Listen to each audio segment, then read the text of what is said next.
Okay, recording in progress. Hare Krishna. So same thing again. Welcome everyone. Hare Krishna. Now being recorded. So yes, there was a nice discussion, a bit technical, I guess, but trying to understand the Lord's Sambandha, trying to understand Sambandhagan, exactly how the Lord interacts or so-called does not interact with this world. And it can be seen from two angles. Yeah, so simultaneously one and different. The Lord is very much part of the creation. Everything is very much under him. Everything is coming from him. But at the same time, he is neutral. He stands aloof. So quite, again, to understand something which is perhaps not fully comprehensible by our limited mind. But still, we can have a good time trying to understand. Hare Krishna. Yeah. So let's share the screen. We've got lots of stuff on my desktop today, so let me try and find what we want. This one, yeah. Okay. All right, so we're on text 11. So Namo Om Vishnu, quite a lengthy purport. So we might pause after each paragraph. Let's see how it goes. Namo Om Vishnu Krishna Vastaya Bhuttale Shrimati Bhakti Vedanta Swami Namane. Namaste Sarasati Devi Gauravani Vichaline. Nivasisha Shanivari Vashtatara Satarine. Jai Sri Krishna Chaitanya Prabhu Nityananda. Shri Advaita Gadadhar Shiva Sari Gaura Bhaktivinda. Hare Krishna, Krishna Krishna, Hare Hare, Hare Ram, Ram Ram, Hare Hare. All right, so having heard of the glories of the Lord, glories of the good Lord, then this question comes up. Why don't people accept Krishna? Why don't people take to Krishna's devotional service? So this is going to be spoken of in 9:11, and then 9:12 explains what happens to such persons. Okay, and then more is given on this in the 16th chapter in the divine and demonic natures, and more will be spoken of what's in the mudhas, the mudha, yeah. Foolish people. Okay, Mother Gayatri has a hand for reading. So please go ahead, Mother. Is it 9/11 or we're Yeah, starting? 9/11. That sounds familiar, isn't it? 9/11. Oh, yes, that's what I thought. Ingrained. Yes. Okay. Avajananti mamudha manushim tanam ashritam param bhavam ajananto mama bhuta maheshwaram. Translation. Fools deride me when I descend in the human form. They do not know my transcendental nature as the Supreme Lord of all that be. Purport. From the other explanations of the previous verses in this chapter, it is clear that the Supreme Personality of Godhead, although appearing like a human being, is not a common man. The personality of Godhead, who conducts the creation, maintenance, and annihilation of the complete cosmic manifestation, cannot be a human being. Yet there are many foolish men who consider Krishna to be merely a powerful man and nothing more. Actually, he is the original Supreme Personality, as is confirmed in the Brahma Samhita, Ishvara Parama Krishna. He is the Supreme Lord. There are Okay. many Ishvaras. Sorry to stop here. So I just read through this before, and again I'll ask you. This is a Mahabharat question to test your Mahabharat. What pastime illustrates this? Of a foolish person who considered Krishna an ordinary person. It's quite a good pastime. In that, in Shishupal, when they said Krishna was served and Shishupal, no, he's just a coward boy or whatever. Yeah, I mean, yeah, that's correct. But I was thinking of another pastime, but that is not wrong. That is a really good pastime to illustrate that, because Krishna was elected as being the most powerful, being the most prominent, and the person who received the first worship. And Shishupal didn't quite agree with that. Is that when Krishna asked Arjuna and Duryodhana to choose who he should take side with, and then Duryodhana chose Krishna's army? That's another wonderful answer. It's not the one I'm thinking of, so it seems like there's quite a few. So that's one. That's a wonderful pastime, isn't it? Where Duryodhana wrongly chooses the Lord's army instead of Krishna himself. So obviously he didn't know who he was dealing with. He thought Krishna to be an ordinary person, so he definitely comes under mudha. Yeah. So there's, but there's another one as well. What about when Krishna showed his different forms to Arjuna? Krishna showed his different forms. I mean, the universal. Two arms, Virat Roop. How does that connect to Krishna being the supreme? I was Haribol Prabhu. Okay, sorry. Yeah, please, yes. I was thinking of all the pastimes of Govardhana Puja. You know, they. Oh, yeah, I guess Krishna- so. Yeah, I guess. Well, let's not go to Raj, because in Raj they all consider Krishna an ordinary person.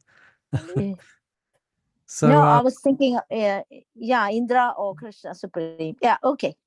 yeah, but that's all arranged by Yoga Maya. But these persons are under the influence of Mahamaya. So yeah, so it sounds strange, but let's not go to Vrindavan. Okay. Let's stay with the earthly realm. Because there they all, Krishna is an ordinary person in the eyes of Mother Yasoda, but a very beautiful and a very loving and beautiful, attractive person, no doubt. But yes. Yeah, so these is good examples, Shishupal. And what other one? Duryodhana choosing Krishna's army instead of Krishna. And Mother Chandravali is saying the Lord revealing his, just connect it up to the specific question. I couldn't quite see the connection. In Mahabharata, you said, how does it show that Krishna is the supreme? Yeah.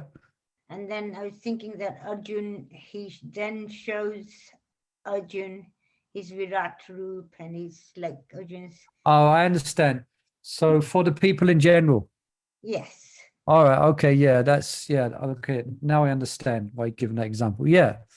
That is, Krishna showed graphically for persons who think he is ordinary, he showed graphically that he is extraordinary by manifesting the universal form and then the four-arm form, etc.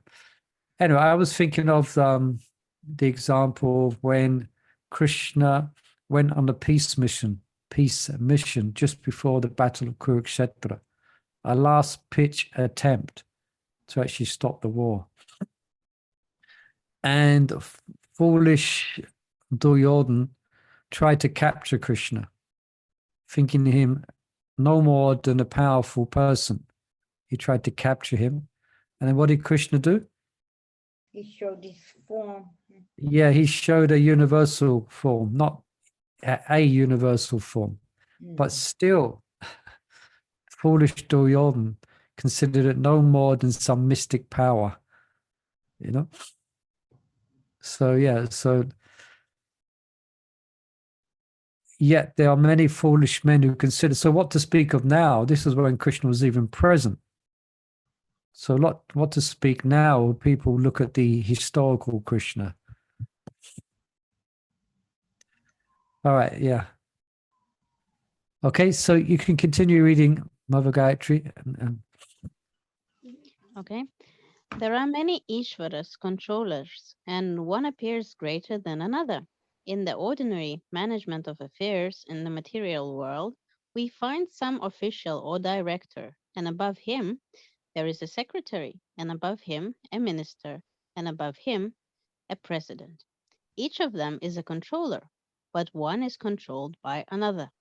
In the Brahma Samhita, it is said that Krishna is the supreme controller. There are many controllers, undoubtedly, both in the material and spiritual world, but Krishna is the supreme controller, Ishvara Parama Krishna, and his body is Satchit Ananda, non-material. Should I stop? Yeah. Is there any, or unless there's any questions or comments here, but this is a simple example. That's the genius of Srila Prabhupada. He can give highly philosophical concepts and a simple explanation here. Yeah, there is a, yeah. In the material world, we find someone is a direct and above him, is a second above, etc., above him. So that's the natural way of things. Yeah. So ultimately, the supreme controller is Krishna, Ishvara Parama Krishna, Satchidananda Vigraha. But as we know, though, but perhaps we won't expand on it. But who controls Krishna? Radharani. Yeah, that's another fascinating aspect of Krishna consciousness, that he is the supreme controller, but he is controlled by the devotion of his devotees, which is specially personified in the residence of Raj, and specifically personified in the form of Radha. But for our purposes here, he is the supreme controller. Yeah. Okay, you can continue. Material bodies cannot perform the wonderful acts described in previous verses. His body is eternal, blissful, and full of knowledge. Although he is not a common man, the foolish deride him and consider him to be a man. His body is called here Manushim because he is acting just like a man. A friend of Arjuna's, a politician involved in the battle of Kurukshetra. In so many ways, he is acting just like an ordinary man, but actually, his body is Satchitananda Vigraha, eternal bliss and knowledge absolute. This is confirmed in the Vedic language also. Satchitananda Rupaya Krishnaya. I offer my obeisances unto the Supreme Personality of Godhead, Krishna, who is the eternal blissful form of knowledge. Gopala Tapani Upanishad 1.1. There are other descriptions in the Vedic language also. Tam ekam govindam. You are Govinda, the pleasure of the senses and the cows. Satchitananda Vigraham. And your form is transcendental, full of knowledge, bliss, and eternality. Gopala Tapani Upanishad 1.38. Yes.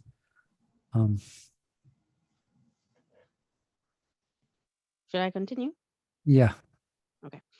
Despite the transcendental qualities of Lord Krishna's body, its full bliss and knowledge, there are many so-called scholars and commentators of Bhagavad Gita who deride Krishna as an ordinary man. The scholar may be born an extraordinary man due to his previous good work, but this conception of Sri Krishna is due to a poor fund of knowledge. Therefore, he is called Mudha, for only foolish persons consider Krishna to be an ordinary human being. The foolish consider Krishna an ordinary human being because they do not know the confidential activities of the Supreme Lord and his different energies. They do not know that Krishna's body is a symbol of complete knowledge and bliss, that he is the proprietor of everything that be, and that he can award liberation to anyone. Because they do not know that Krishna has so many transcendental qualifications, they deride him. Yeah, this just reminds me, I think, in the introduction to Bhagavad Gita, Prabhupada highlights this point that unless one accepts Krishna, even theoretically, while reading Bhagavad Gita as a supreme, the Bhagavad Gita will be a great mystery to them. For it's quite egotistical for someone to say, from me, everything is coming. Yeah. From me come all the material and spiritual worlds.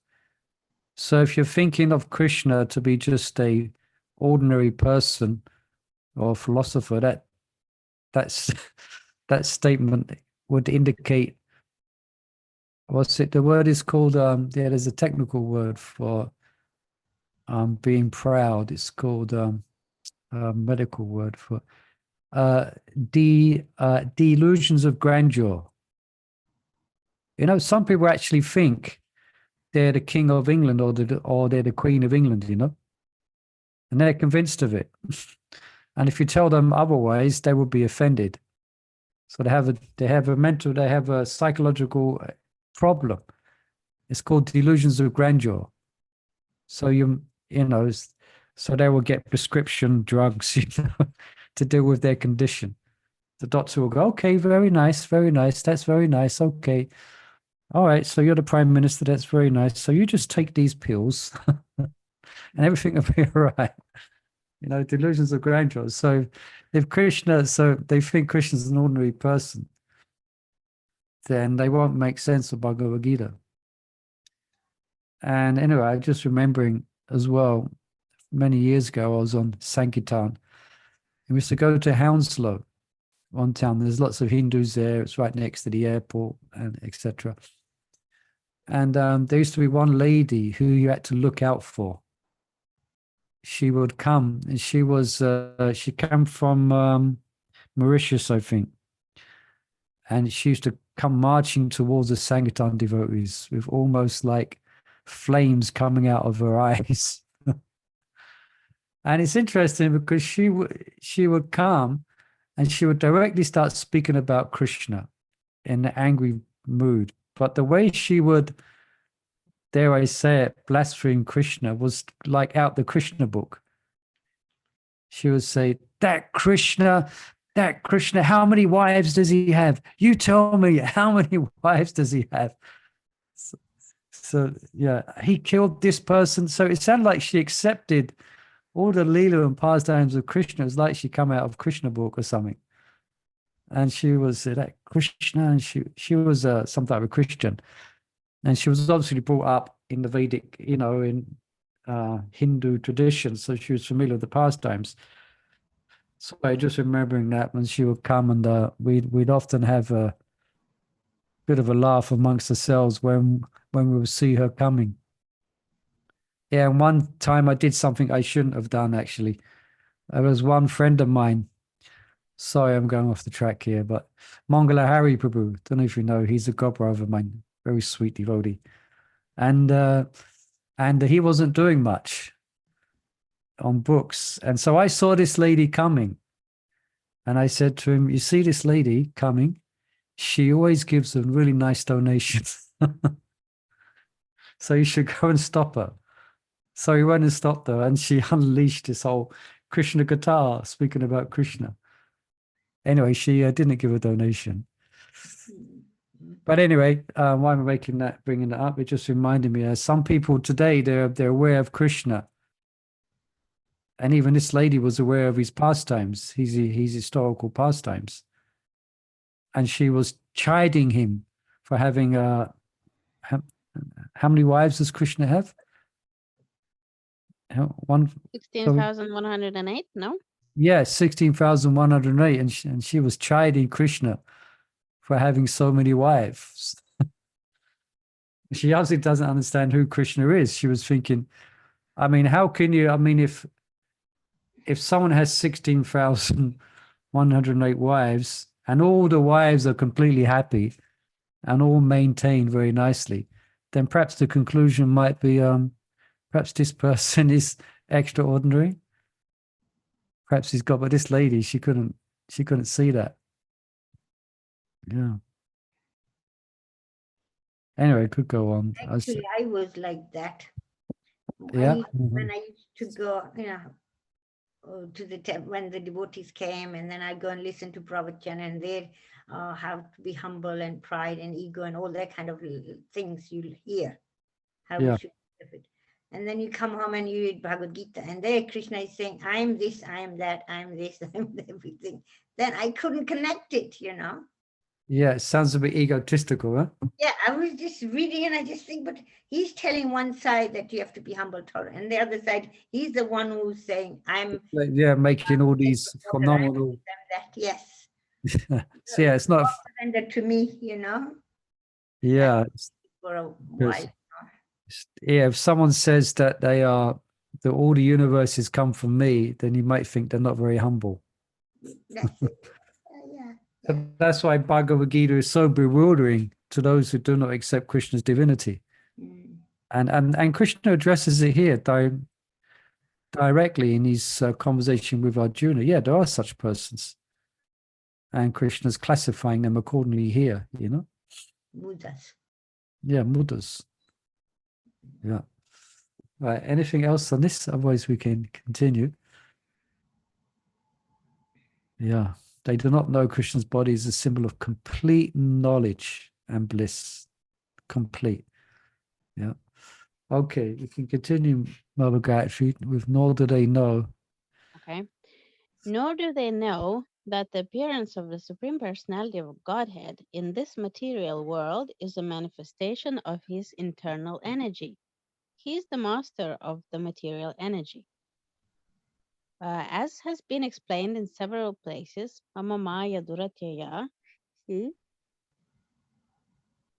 claims that the material energy, although very powerful, is under his control, and whoever surrenders unto him can get out of the control of this material energy. Can anyone cite that verse for us? I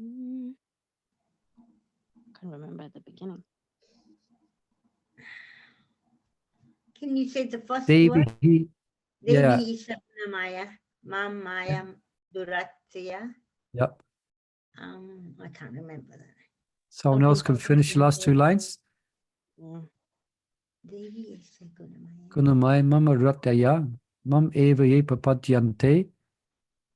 Something Mayam. Tarante. Yeah, that's it. Mayam etam tarantite. So Prabhupada's paraphrasing that verse here. Yeah. It's good to identify if you can, as you're reading through Prabhupada's books, verses, because often he's just speaking verses, often, you know, and he's Devi Eshagun, it's very difficult to overcome. Mama Maya Duratyaya, very difficult to overcome that material energy, which is under his control. But then he says, if a soul surrendered to Krishna can get out of it. Yeah. Can cross Okay. Sorry? Can cross over this Yeah. material. Yeah, this divine energy of mind consisting of the three modes of material nature is very difficult to overcome. But those who have surrendered unto me can easily cross beyond it. Yes. Okay, you can continue. Okay. If a soul surrendered to Krishna can get out of the influence of material energy, then how can the Supreme Lord, who conducts the creation, maintenance, and annihilation of the whole cosmic nature, have a material body like us?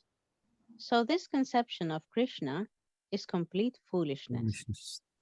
Foolish persons, however, cannot conceive that the personality of Godhead, Krishna, appearing just like an ordinary man, can be the controller of all the atoms and of the gigantic manifestation of the universal form. The biggest and the minutest are beyond their conception, so they cannot imagine that a form like that of a human being can simultaneously control the infinite and the minute. Actually, although he is controlling the infinite and the finite, he is apart from all this manifestation.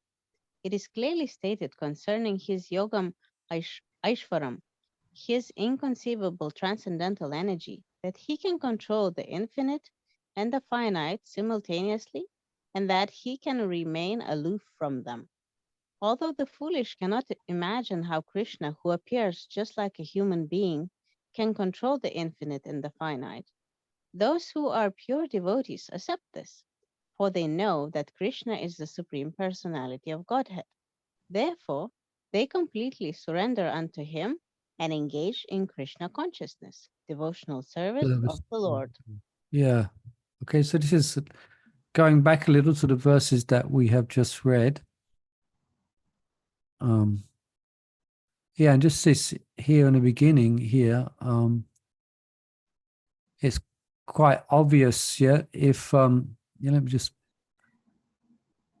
if by surrendering to Krishna, one overcomes the material energy, then how can, so how can the Supreme Lord who conducts the creation have a material body like us? Simple example Prabhupada is giving. Such a conception is complete foolishness. Yeah. And here, yeah, just so he can control the infinite and the finite. So how does he control the infinite and the finite? He controls it through his, can finish the sentence. His energies. Yeah, his energies. Yeah, just like by our, well, we are conditioned, limited souls, so we can achieve a few things through our energies, but he can employ and empower his energies to create. That's why he says elsewhere that this material creation, what is the use of explaining all these wondrous aspects of the material nature? It comes from but the spark of my splendor. So just by his inconceivable transcendental energy, it's inconceivable, he can control the infinite. Infinite means, anyone knows what infinite means? With no end? Yeah, no end. And finite means? Defined. Yeah, defined. Yeah, I guess. Yeah, infinite, no end. So he's controlling everything. At the same time, this mystical aspect comes, and he is aloof as well. Yeah. Isn't there a slok that says, though I'm within, I'm part of it, but I'm not part of it? Yeah, that's slok we read. We went back on it yesterday as well. Oh, yesterday. There's Okay. the two slokas that come together here in chapter 9. Yeah. So we covered that. Yeah. So you're remembering it from that. Yeah. All right. Yeah, please, anyone else, if anyone out there has so many comments or questions, please feel free to ask.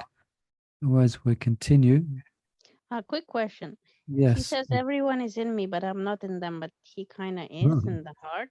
So I don't know. Confusing. Yeah. Yeah, I came across that as well. I probably won't be able to remember it now and reflect back to it. So you understand the point that Mother Gayatri is making? Just say it again, Mother. Well, the previous shloka says, everyone is in me, but I'm not in them. But he is in our hearts. So how is he not in us? Yeah. So anyone could perhaps offer an explanation? Krishna is saying quite clearly that he's situated, chapter 15, text 15, Savasya Chaham Buddhi Sani Visto. He's situated in everyone's heart. So Krishna seems to be contradicting himself. No, Prabhu, it says that he is not in, it means himself as whole, he is not in, but his parts are in. Because Yeah. if he is in himself, it means he like belongs or something, we're controlling him. So his parts, same like our hands and legs and something. I'm not in my legs. I'm not in my hands. Yes. Thank you, Mother Jambavati. You just reminded me of yeah. So it's one of it's Krishna's expansions, which is the super soul. So in that sense, he is not. He again, another aspect of his potency, that he expands himself, but he remains his self. He expands himself into all Jiva's hearts as the Paramatma, but he's still busy playing the flute in Vrindavan and herding the cows. So does that help, Mother Gayatri? Oh, So in yes, that thank sense, you. it kind of, yeah. So yeah, he is not. It's his expansion, which again, you could, same time, it's non-different, simultaneously one and different. Yeah. Yeah, thank you for that, Mother Jambavati. Hare Krishna. Hare Krishna Prabhu. Yes. Is it the reason? Uh, Again, I think someone has Nitai Mata In the is, tunnel. I think it's your karma, Nitai Mata. Your karma. It's not, yeah. is it the reason we say Krishna never left Vrindavan? So that Krishna is always in Vrindavan. Yeah, that's another discussion. Yeah, yeah. There's verses that describe like that. He's always fully he doesn't leave grudge. He's always fully manifest within the dhyan and meditation of the Raj Rasis. And it's as if he is personally present, which he is in them, in that form that they remember him. He is actually personally still present. So in that sense, that he never leaves Vrindavan. Yeah. And also as Lord Chaitanya Mahaprabhu, then he never leaves the home of Mother Sachi. He always accepts her offerings of food. Yeah. And he comes and eats it, but she thinks she's dreaming. But no, Garanga is there. He comes. Yeah. So that's a whole discussion, but you're correct. Yeah. All right. You can continue. Well, there are many controversies. Mhm. There are many controversies between the impersonalists and the personalists about the Lord's appearance as a human being. But if we consult Bhagavad Gita and Srimad Bhagavatam, the authoritative texts for understanding the science of Krishna, then we can understand that Krishna is the Supreme Personality of Godhead. He is not an ordinary man, although he appeared on this earth as an ordinary man. In the Srimad Bhagavatam, first canto, first chapter, when the sages headed by Shaunaka inquired about the activities of Krishna, they said, Kritavan kila karmani saha ramena keshava atimartyani bhagavan buddha kapata manusha. Lord Shri Krishna, the Supreme Personality of Godhead, along with Balarama, played like a human being, and so masked he performed many superhuman acts. Bhagavatam 1:120. The Lord's appearance as a man bewilders the foolish. No human being could perform the wonderful acts that Krishna performed while he was present on this earth. When Krishna appeared before his father and mother, Vasudeva and Devaki, he appeared with 4 hands. But after the prayers of the parents, he transformed himself into an ordinary child. As stated in the Bhagavatam 10:346, Babhuva Prakrita Shishu. He became just like an ordinary child, an ordinary human being. Now, here again, it is indicated that the Lord's appearance as an ordinary human being is one of the features of his transcendental body. In the 11th chapter of Bhagavad Gita, also it is stated that Arjuna prayed to the Krishna's form of 4 hands. Tenaiva rupena chaturbhujena. After revealing this form, Krishna, when petitioned by Arjuna, again assumed his original human-like form, Manusham Rupam. These different features of the Supreme Lord are certainly not those of an ordinary human being. Okay. Perhaps you can just continue, Mother, unless there's any questions or. Oh, there's more. Okay. Sorry? I didn't realize there was more. Yeah. Some Yeah. of those who deride Krishna and who are infected with the Mayavadi philosophy quote the following verse from the Srimad Bhagavatam 3:29-21 to prove that Krishna is just an ordinary man. Aham sarveshu bhuteshu bhutatmavastita sada. The Supreme is present in every living entity. We should better take note of this particular verse from the Vaishnava Acharyas like Jiva Goswami, and Vishwanatha Chakravarti Thakura, instead of following the interpretation of unauthorized persons who deride Krishna. Jiva Goswami, commenting on this verse, says that Krishna, in his plenary expansion as Paramatma, is situated in the moving and the non-moving entities as the Supersoul. So any neophyte devotee who simply gives his attention to the Archamurti, the form of the Supreme Lord in the temple, and does not respect other living entities, is uselessly worshipping the form of the Lord in the temple. There are three kinds of devotees of the Lord, and the neophyte is in the lowest stage. The neophyte devotee gives more attention to the deity in the temple than to other devotees. So Vishwanatha Chakravarti Thakura warns that this sort of mentality should be corrected. A devotee should see that because Krishna is present in everyone's heart as Paramatma, every body is the embodiment or the temple of the Supreme Lord.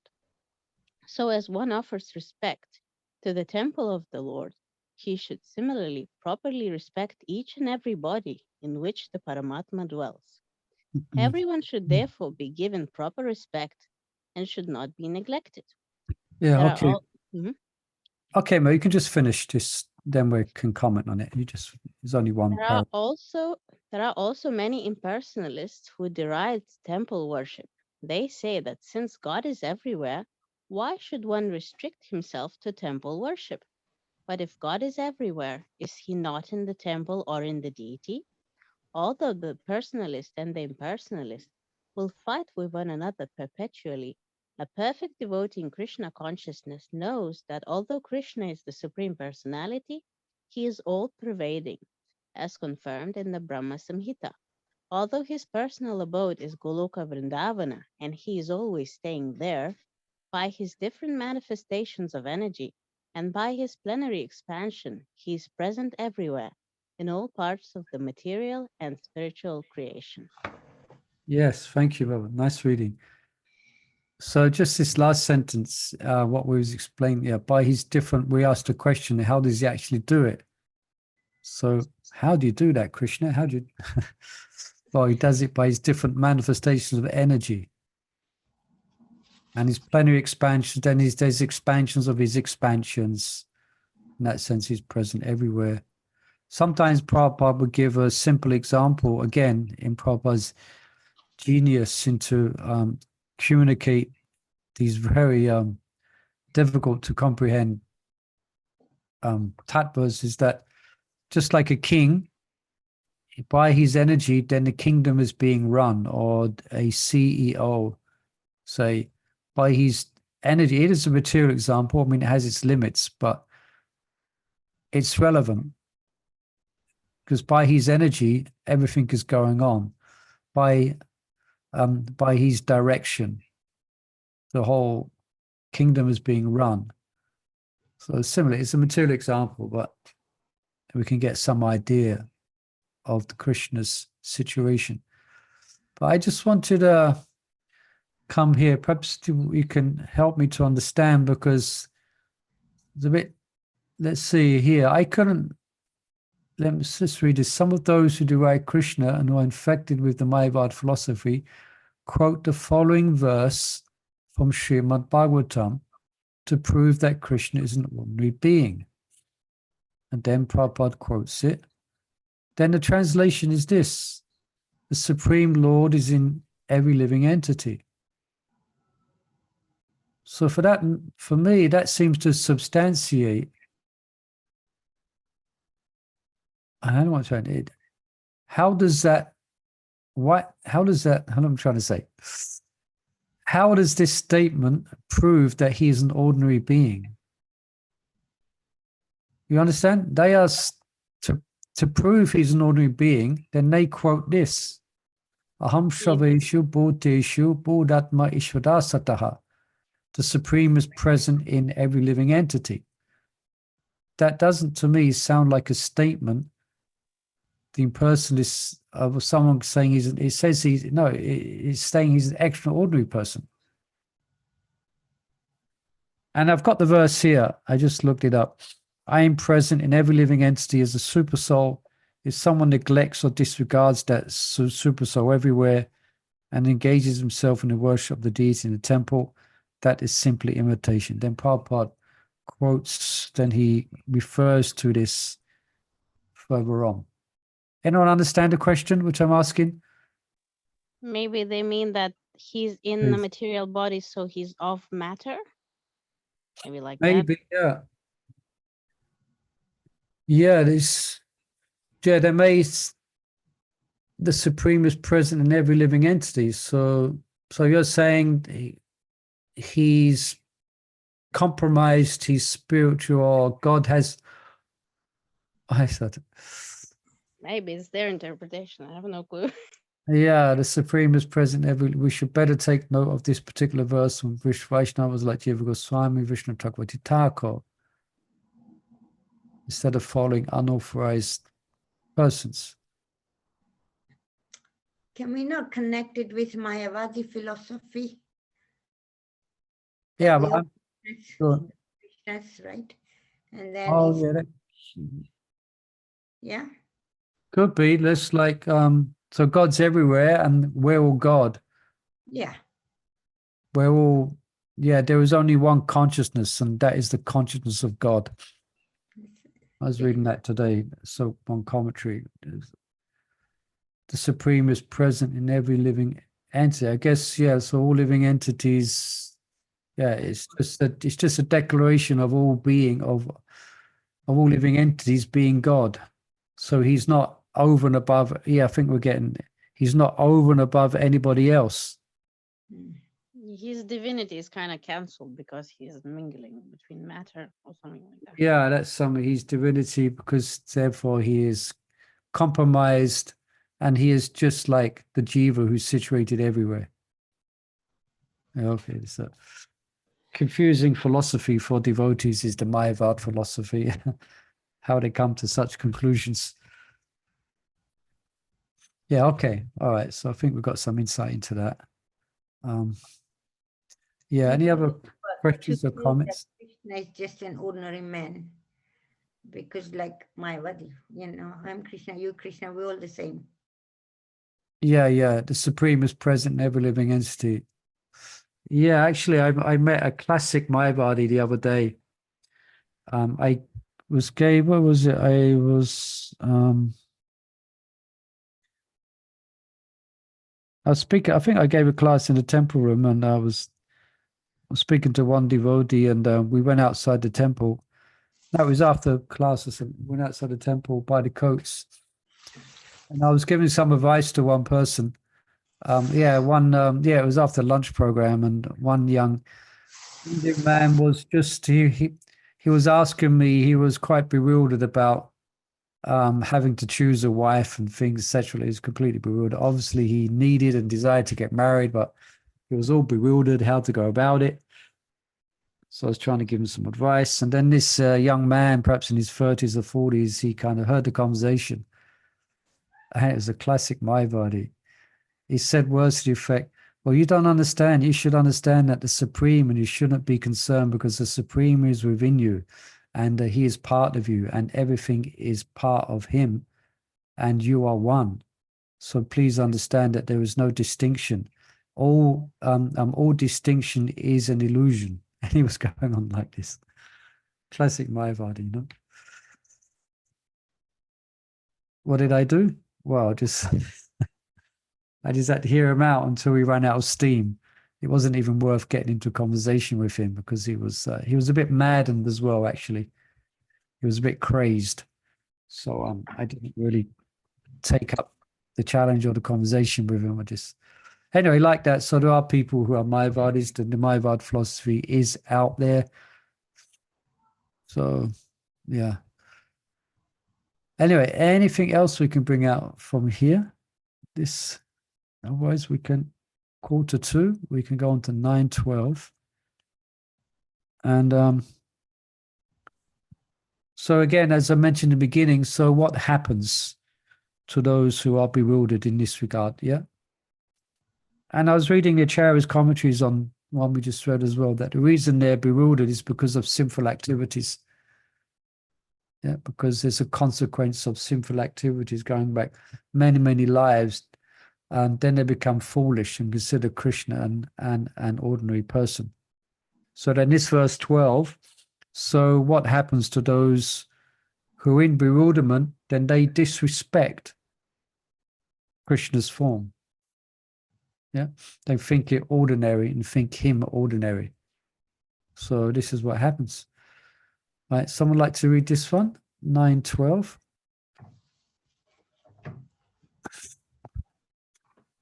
Going once, going twice. Yeah, I can read it. Thank Okay. you. Go ahead. 9:12. 9:12. Yeah.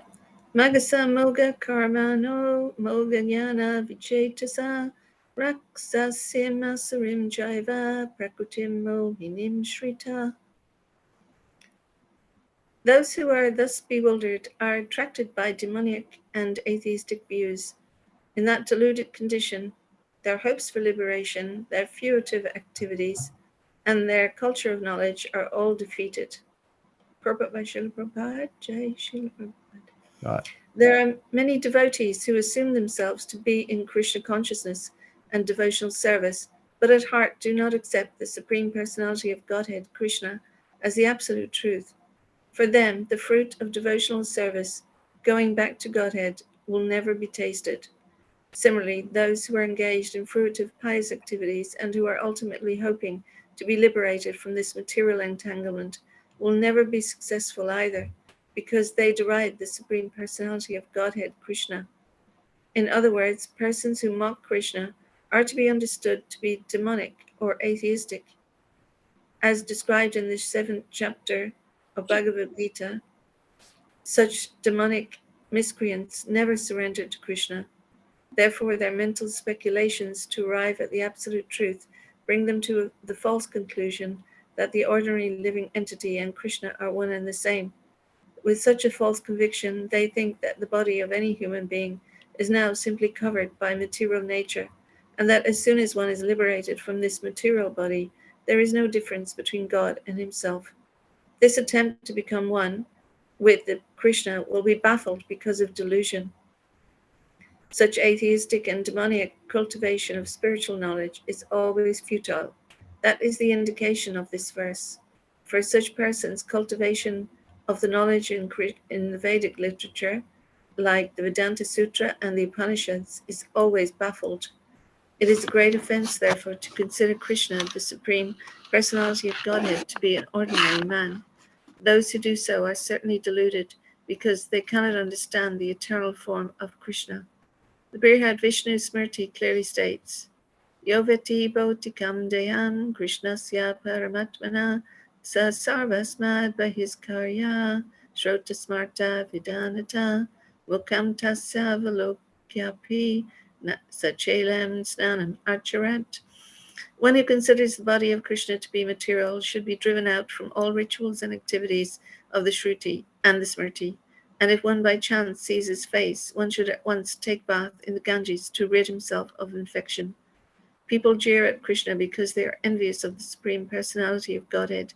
Their destiny is certainly to take birth after birth in the species of atheistic and demoniac life.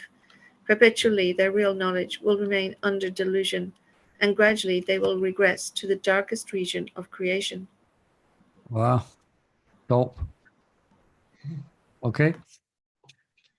So, yeah, it's not to be taken lightly. Someone who directly mocks or just said it jeers at Krishna, it has its effect. So does Krishna personally become offended by such persons? I wouldn't say he's not exactly that, but it has its regard, just considering the position of Krishna, who happens to be God, by the way. So to jeer or to blaspheme him only has negative effects for someone. Yeah. And here, in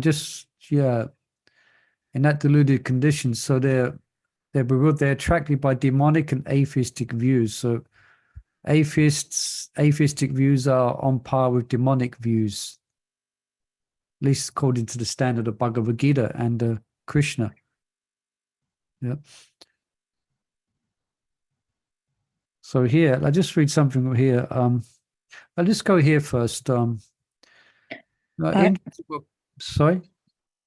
Prabhu, I was just thinking Please, the yeah. first line of the purport. Yeah, that's what I was just going to highlight.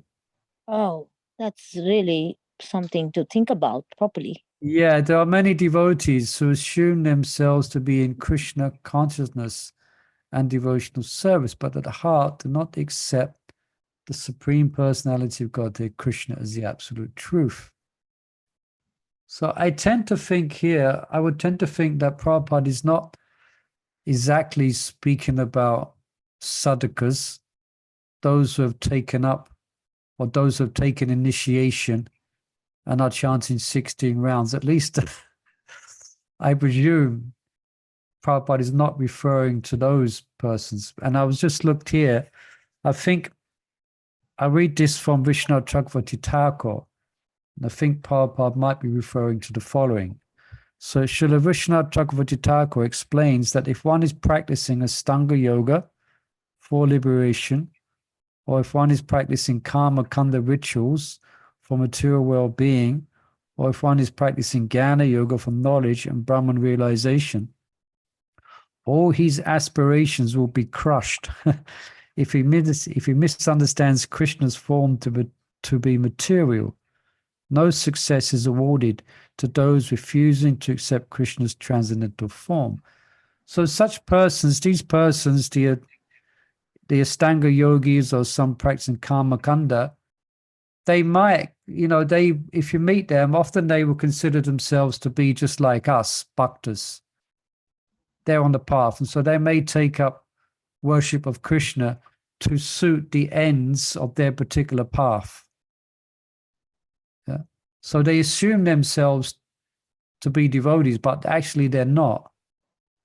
They may, as we've heard before, there are some Mayavadis or some impersonal schools who part of their sadhana is to worship Krishna. But their corrupt understanding is once they can focus their senses on the deity, then they meditate on becoming one with the deity, or the deity becoming one with them. So I tend to think Prabhupada is referring to this, to these persons. I don't know, I might be wrong. What do you think? Is there some devotees who have taken initiation and who are engaged in devotional service, but at heart don't accept Krishna as the Supreme Personality of Godhead? It might well be, though. What did learned Vaishnavas think? Nitai Mata, what do you think? Is there such persons? They're chanting 16 rounds It's or what? bewildering, Prabhu. Sorry? Say again.